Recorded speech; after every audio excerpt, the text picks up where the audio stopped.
What if the next global crisis begins in Australia?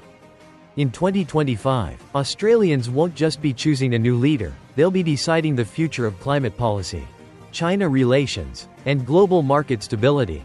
With two rival visions on the table, one rooted in green innovation, the other in conservative recalibration, this vote could echo far beyond Canberra.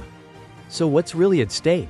And why are world leaders, investors, and strategists all watching Australia right now? Stick around, the answer might surprise you. Australia's election 2025, why the world is watching. Prime Minister Anthony Albanese could become the first Australian leader in nearly a century to be ousted after just one term. Discontent is simmering among voters, and polls suggest his centre-left Labor government is losing favour as cost of living pressures mount. Set for May 3rd, the upcoming federal election is shaping into a high-stakes contest between two dramatically different visions for Australia's future. On one side is Albanese, a seasoned Labor stalwart pushing an ambitious agenda for green energy and social reform. On the other is Peter Dutton, the hard-edged conservative opposition leader drawing comparisons to Donald Trump and Europe's far-right leaders. Albanese versus Dutton, two visions, one future. Anthony Albanese, the leader of the centre-left Labor Party, won the 2022 election with one of the narrowest majorities in Australian history. A lifelong politician and veteran of Canberra's volatile political scene, Albanese came into office with promises of reform and climate action. But 2 years in, many Australians are feeling the pinch of soaring grocery prices and unaffordable housing. That has put Albanese's slim majority in the House of Representatives at risk, and the Prime Minister knows it. Meanwhile, Peter Dutton, a former police officer and small business owner from Queensland, has quietly and steadily built up public support. The leader of the centre-right Liberal National Coalition, Dutton is a staunch backer of Israel and Ukraine. He blames Albanese for worsening the inflation crisis and vows to rein in government spending if elected. Albanese's re-election platform carries echoes of the industrial nationalism once championed by former U.S. President Joe Biden. He envisions an Australia leading the charge in green manufacturing, pouring investments into renewable energy, early childhood education, and universal public health care. At the same time, he's pushing for a stronger foothold in critical minerals mining and processing, aiming to secure Australia's place in the global clean tech supply chain. For over a century, oil and gas giants have built vast infrastructure to drill, refine, and ship fossil fuels across the globe. Replacing that carbon-heavy system with a green economy will demand an entirely new industrial network. And in this race, China is already far ahead, having spent more than a decade cornering the global market for critical minerals used in electric vehicle batteries, solar panels, and wind turbines. If the US and its allies, including Australia, hope to challenge Beijing's dominance in clean tech, they'll need to move fast. Labor is hoping that a recent cut in interest rates, Australia's first in over 4 years, will reassure voters that the worst of the cost of living crisis is behind them. Dutton, for his part, has pledged to curb immigration, slash grocery prices, and reduce public spending, but much of his policy platform remains vague. In a notable departure from many right-wing leaders abroad, Dutton is not a climate change skeptic. He supports the Paris Agreement and says nuclear energy is the path to net zero emissions, without over-relying on wind and solar. He also says he won't gut Australia's social safety net, and unlike Trump, he's openly opposed to trade tariffs. Could a minority government shape Australia's future? Pollsters say it's entirely possible that neither Albanese nor Dutton will secure a clear majority, opening the door to a minority government that would need support from independents and smaller parties. Minority governments are rare in Australia. In the post-war era, there have only been two, but that doesn't mean they can't be effective. During Prime Minister Julia Gillard's 2010 to 2013 term, for example, Labor managed to create the world's first national disability insurance scheme, a landmark policy that continues to support vulnerable Australians today. Back in 1980, every lawmaker in Parliament belonged to either Labor or the Coalition. Today, that's far from the case. There are now 19 crossbenchers, a sign of Australia's increasingly fragmented political landscape. Voter support for third parties has surged from just 8.5% in 1980 to over 30% in 2022. And with 4 of the last 5 elections decided by a handful of seats, minority governments may soon become the norm.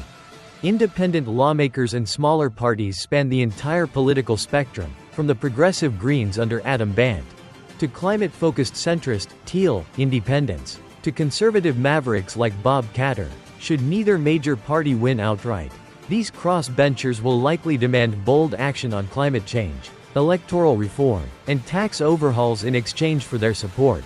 What's at stake for China, Trump, and global alliances?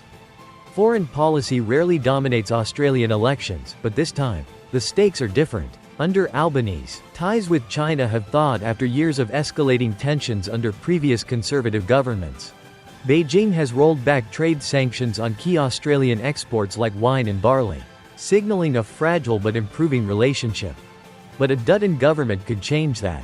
Known for his hawkish stance, Dutton served as defense minister during a particularly icy period in China-Australia relations. If elected, he may take a much tougher line, especially in response to recent Chinese military drills near Australia's eastern coastline.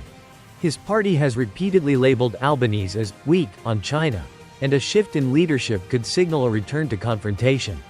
Both leaders, however, are preparing for the return of Donald Trump. Albanese has cultivated a cordial relationship with the current U.S. president, who once described him as a very good man.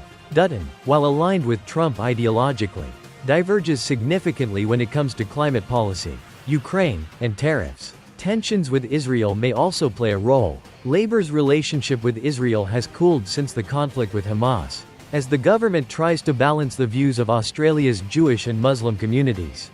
Dutton, a vocal supporter of Israel, has criticized Labor's refugee policies and would likely move quickly to restore stronger ties if elected. The economic domino. How this election could hit global markets. Australia's House of Representatives has 150 seats. To form government, either Albanese or Dutton will need to win at least 76.